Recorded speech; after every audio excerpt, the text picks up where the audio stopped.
lead to taking some risks. That's what happened to some job seekers in Clearwater. After an interview, they thought they had a job and forked over hundreds of dollars for training.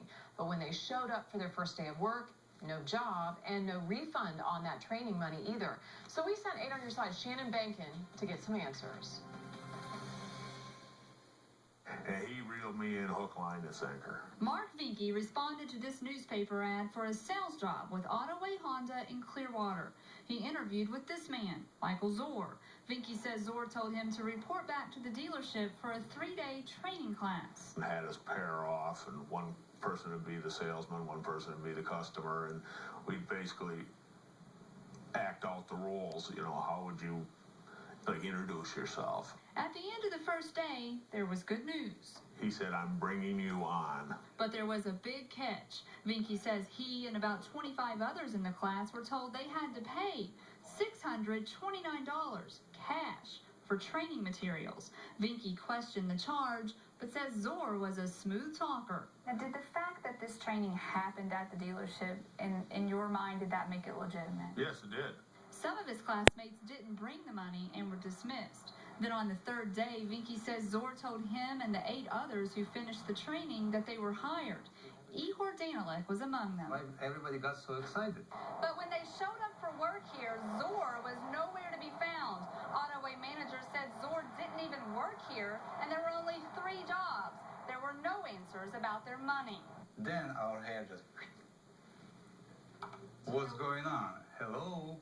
4 of the men turned to 8 on Your Side for help. No one from Ottaway would go on camera, but General Manager David Lyons told me the dealership is a victim too. He says when he hired Zor as a recruiter, he was clear that only 3 jobs were available.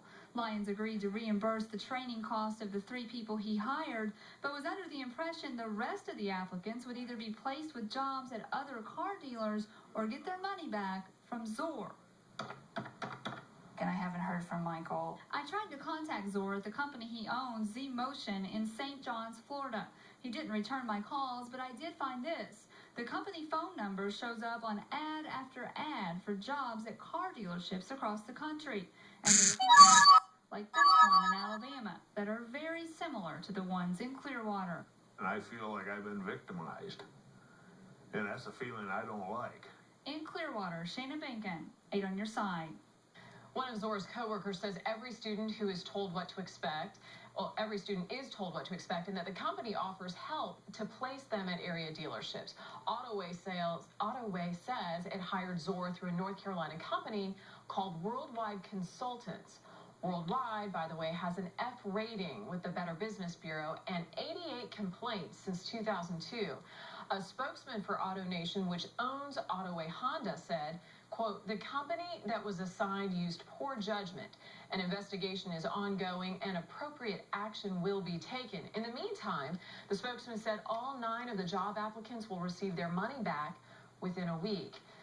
This economy tempts desperate applicants to do things they wouldn't normally do. Here are some tips to consider. Don't pay money to a company before you get the job. Find out who is interviewing you and check them out first by doing web searches. And talk to more than one person at a company, and if the deal sounds sketchy, it probably is, and you should just walk away. Some good advice there. You know, this next story coming up kind of leaves